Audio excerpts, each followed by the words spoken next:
Ms. Alcon to come and talk a little bit about some election stuff, because when she came on as the elections administrator, the budget for her department had been submitted by the prior EA.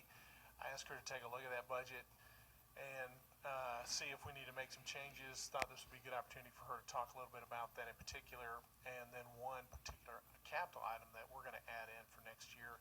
Ms. Alcon, why don't we start out with you, if you don't mind? Come on up and let's talk specifically about some of the things that that you saw as you reviewed the proposed budget by your predecessor, and then some of the changes that we're making and this new equipment that we're going to put in there.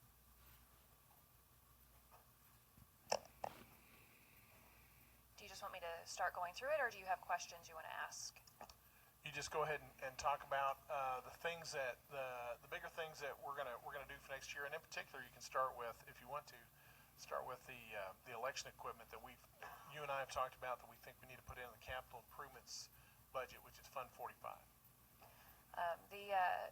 The main issue I have, most of the election equipment is wonderful. It's great. The software works. The equipment works.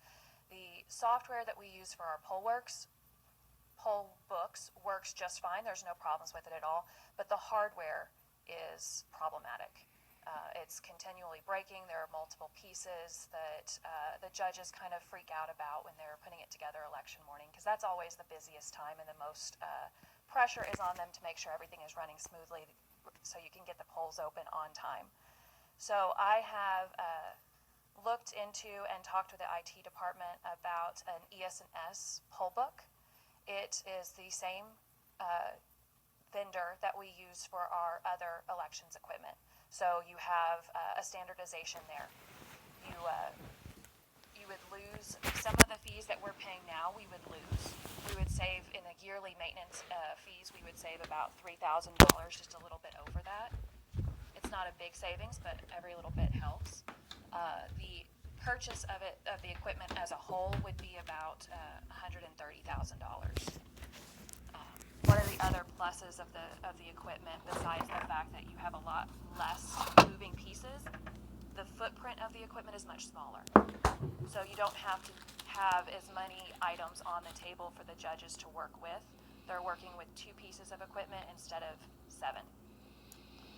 So I gave you a little packet there that y'all can go through and look through if you would like to, and I'm welcome any questions you might have.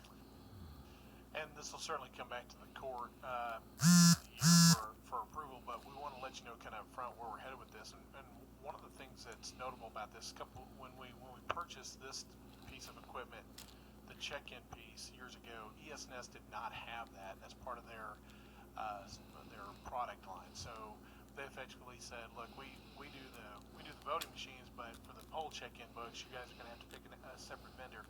And what we found over the time was having 2 vendors that are trying to marry their software became difficult. And when you have an issue, then you have one vendor pointing fingers here and one vendor pointing fingers here. We really want to make it uniform. The voting machines we actually have, everybody's happy with. The community was very happy with those machines when we went through that process.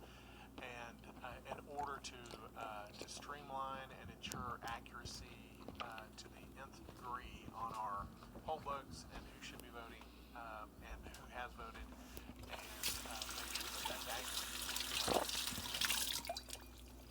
So just want to let you know, that's going to be in Fund 45, by the way. So you'll see that come in our capital improvement. So it doesn't affect the general fund, but it will affect Fund 45, which is that capital improvement account.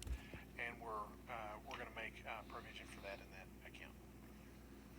I like the idea of making that polling process accurate, and we've got to do that. Yeah. There are a couple of jobs for the elections office when we are preparing the current poll book to make sure that those pieces of equipment do talk to each other that are very prone to user error.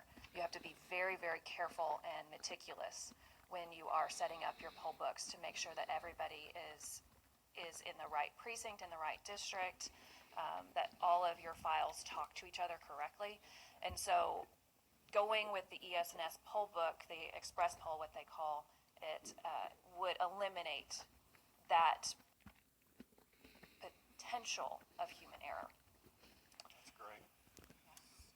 All right. Any other questions? questions about that aspect of the budget changes for elections since last time we talked? If not, Ms. Alcon, if there's other budgetary things that you want to highlight that have changed or that you noticed, we're gonna bring her back at some point in the next couple months to talk more about